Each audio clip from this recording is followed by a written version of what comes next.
Hello everyone, जस्तो आयो त्यस्तै हजुरहरूलाई प्रस्तुत गरिहालेँ। अब केटाकेटीहरूले आफ्नो रहर पुरा गर्नको लागि खोलेको च्यानल हो, सब्सक्राइब चाहिँ गरिदिनु होला, धर्म हुन्छ।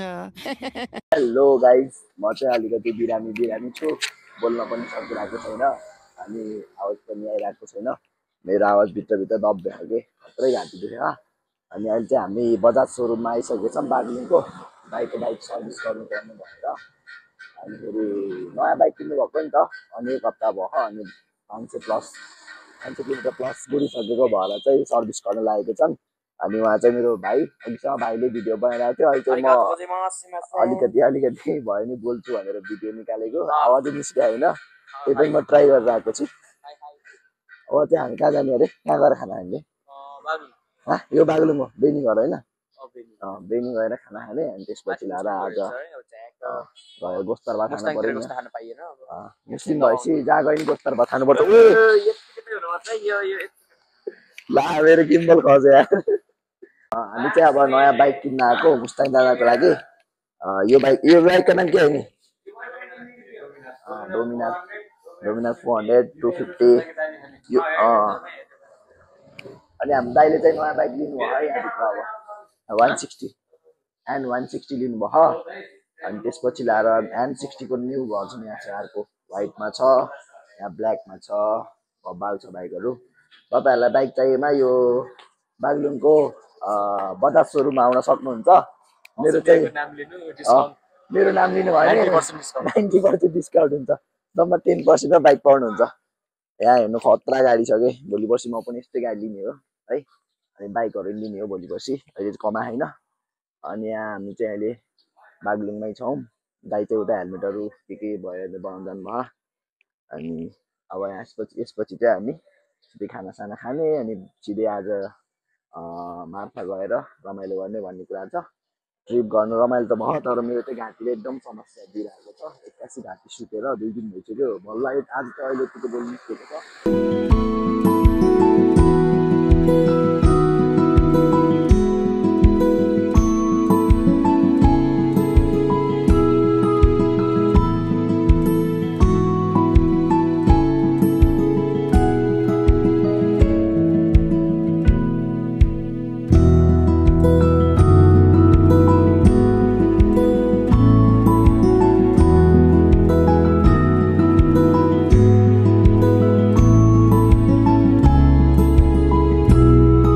हामी चाहिँ अहिले बेनीमा खाना खान लागेको, अनि भर्खरै बेनी आइपुग्यौँ, अहिले 2 बज्न लागेको छ। अनि हिल भ्यू भन्ने होटेलमा छौँ। अनि यहाँ चाहिँ हाम्रो दाइ हुनुहुन्छ, भाइ अनि दाइ हुनुहुन्छ। त्यसपछि लाएर सदाम दाइ बाहिर जानुभयो, अब एकैछिन रेस्ट गर्छौँ, खानासाना खान्छौँ, त्यसपछि लाएर फेरि हाम्रो यात्रा चाहिँ मुस्ताङसम्मको हुन्छ है त।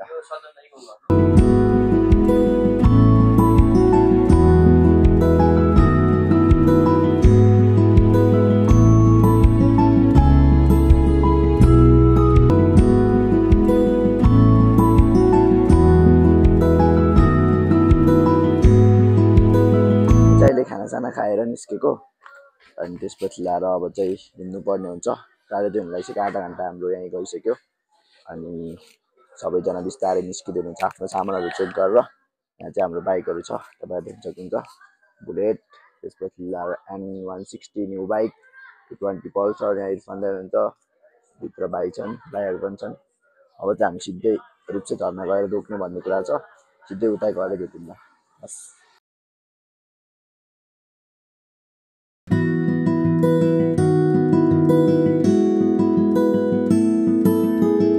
हेलो गाइज, हामी चाहिँ अहिले तातो पानी आइसक्यौँ। अनि हामी चाहिँ यो एकदम फेमस होटेलको मुनिपट्टि छौँ। एकदमै राम्रो देख्यो यहाँको दृश्य। तपाईँहरूलाई म अझै अर्को ब्युटिफुल दृश्य देखाउँदा देख्न सक्नुहुन्छ हिमाल। यहाँ चाहिँ म छु अहिले। मेरो चाहिँ आवाज निस्केको छैन क्या, अझै पनि म पर्फेक्ट भइसकेको छैन। अनि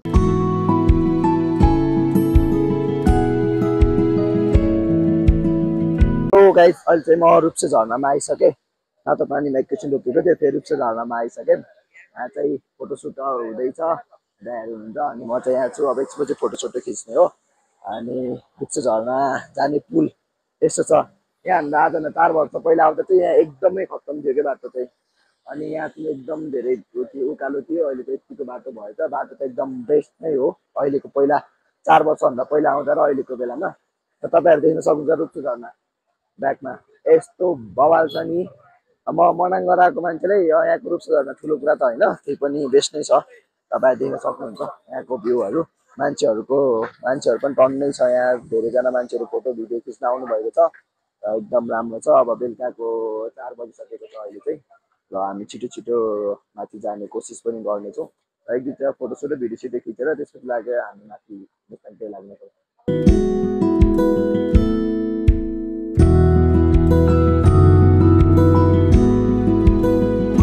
यहाँ इन्ट्री गर्नको लागि रोकेको छौँ। अब यहाँ इन्ट्री भइसकेपछि फेरि अघि बढ्नेछौँ। मलाई त त्यही कतै पनि इन्ट्री गर्नु परेको थियो नि, तर मुस्ताङ आउँदा चाहिँ इन्ट्री गर्नु परेको छ यहाँ एक ठाउँमा चाहिँ। त अब तिमी बोलेकै छैन भिडियोमा। Yallah Habibi, Assalamu alaikum. Now we are at Thane and soon we will reach Mustang. Today we will stay at Marfa and tomorrow we will reach to Upper Mustang and Corolla border. Okay. Thank you. ल अब हामी चाहिँ अब मार्फामा गएर भेट्ने अब।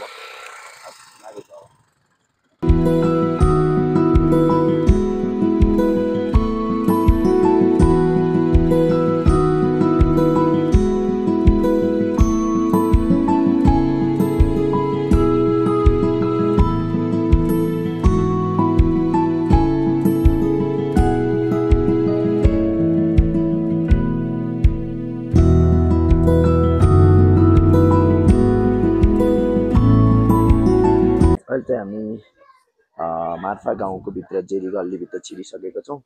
अनि यहाँ आउँदासम्म 5 साढे 5 लगभग 6 नै बजी आइसक्यो। चिसो हावा चलिरहेको छ। अनि हामी चाहिँ अहिले होटल खोज्दैछौँ, रुम खोज्दैछौँ। त्यसपछि एकछिनपछि हामी यो सबै रुम पाइसकेपछि फेरि एकचोटि घुम्नेछौँ मार्फा गाउँ है त। अहिले चाहिँ हामी रुम हेर्न जाँदैछौँ। हेरौँ कस्तो दामी छ घर त। होमस्टे मार्फाको रुम देख्न जाँदैछौँ। आम्मामा अन्डरग्राउन्ड हो त रहेछ दाइ।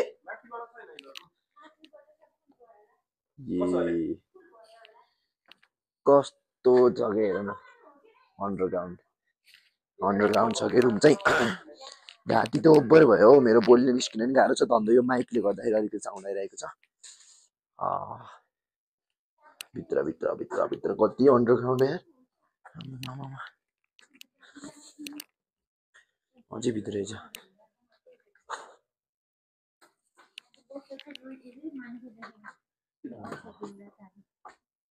Room number A1। Let's see our room।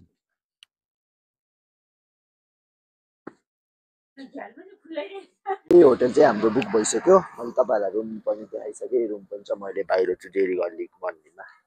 अब यहाँ एकछिनपछि रुममा गएर लुगासुगा चेन्ज गर्ने, यसो फ्रेस हुने, त्यसपछि ल्याएर हामी भोलि नाइटमा यसो घुम्न निस्किनेछौँ होइन। नाइटमा चाहिँ एकदम राम्रो देखिरहेको छ यो गल्लीहरू चाहिँ, तर एकदम अन्डरग्राउन्ड रहेछ कि। बाहिर यस्तो पुरानो ठाउँ है, बब्बाल मार्फाको पुरानो भिलेज भित्र चाहिँ यति अन्डरग्राउन्ड छ नि। फेरि कहाँ हो कहाँ भित्र खालको रुम पनि। धन्न मैले माइक लिएर आएछु र अलिकति आवाज सुन्ने होला, नत्र भने त मेरो आवाज त म बोलेको कसैले पनि सुन्न आएन कि। त्यस्तो भयो, मतलब घाँटी के भयो 2 दिन भइसक्यो। र अब एकछिनपछि खानासाना खाएर दबाई पनि खानु छ। त्यसपछि अहिले जेरी गल्ली घुमेको चाहिँ म तपाईँहरूलाई भिडियो हाल्छु। त्यसपछि ल्याएर सिधै भोलिको भिडियो।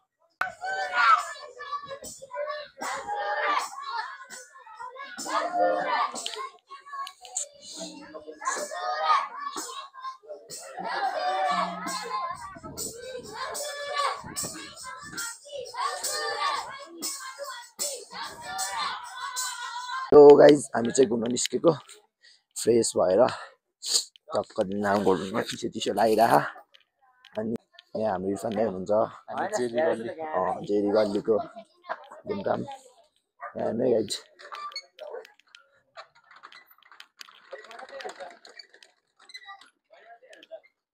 ओए जेरी गल्ली कस्तो दामी छ।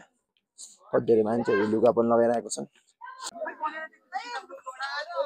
जेरी गल्लीमा। अब एक्लै जेरी गल्लीमा हिँडिरहेको छौँ। दाइहरू पछि आउनु भएको छ। ओए यही रहेछ जेरी। यहाँ चाहिँ हिरोले यस्तो यस्तो गर्दै हिँडेको थियो, यस्तो यस्तो गर्दै भिडियो बनाएको थियो फिल्ममा, जेरी फिल्ममा होइन जेरी फिल्ममा अझै धेरै गोरा हो त फेरि। त्यसपछि लाएर यहाँ टक्क ल्याएर यस्तो बबाल फिल्म बनेको थियो जेरी, त्यही भएर यो जेरी गल्ली राख्दै रहेछ। तपाईँहरू देख्न सक्नुहुन्छ कति धेरै दिदीहरू हुनुहुन्छ यतातिर। तपाईँहरू देख्न सक्नुहुन्छ मान्छेको भिड फोटो खिच्नमा। म चाहिँ यहाँ घोडामाथि चढिरहेको छु है, जेरी जेरी गल्लीमा आएर घोडामाथि चढिरहेको छु।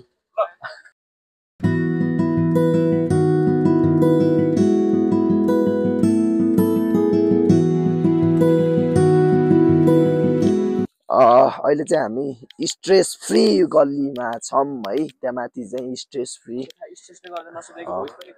के थाहा होइन, मेरो ओभर स्ट्रेसले गर्दा भोइस बन्द भएको हो कि भनेर स्ट्रेस फ्री गर्नको लागि माथि भ्यू पोइन्ट रहेछ। राति चाहिँ हामी स्ट्रेस फ्री भ्यू पोइन्टमा जाँदैछौँ, स्ट्रेस फ्री भ्यू पोइन्टमा जाँदैछौँ। अब स्ट्रेस फ्री भ्यू पोइन्टमा गएर लेट्स सी है मेरो कतिवटा स्ट्रेसहरू फ्री हुँदो रहेछ, त्यहाँ गएर थाहा हुन्छ। मेरो भिडियो आजको एकदम लामो पनि भइरहेको छ, त्यसपछि लाएर आज चाहिँ भिडियो मोबाइलमा चार्ज पनि छैन र मैले चाहिँ यहीँ एकछिन एक दुईवटा क्लिपहरू बनाउँछु, त्यसपछि ल्याएर आजको भिडियो यहीँ अन्त्य गर्छु र भोलि चाहिँ न्यू भिडियो बनाउने छु है साथीहरू। स्ट्रेस फ्री गर्नको लागि उक्लेको आफ्नै दम बढे जस्तो फिल भइरहेको, घाँटीले त साथ दिएन झन्, त्यही माथि दम बढे जस्तो फिल भइरहेको। तपाईँहरूलाई म मार्फा गाउँ देखाइदिन्छु है। वे ब्युटिफुल घर, वाह अमेजिङ। अहिले रातिको समय भएर हो, भोलि बिहान चाहिँ बब्बाल दिन्छु यो है त। ल आजको भिडियो चाहिँ मैले यहीँ अन्त्य गर्छु। हस्, धन्यवाद, bye bye, see you in next video.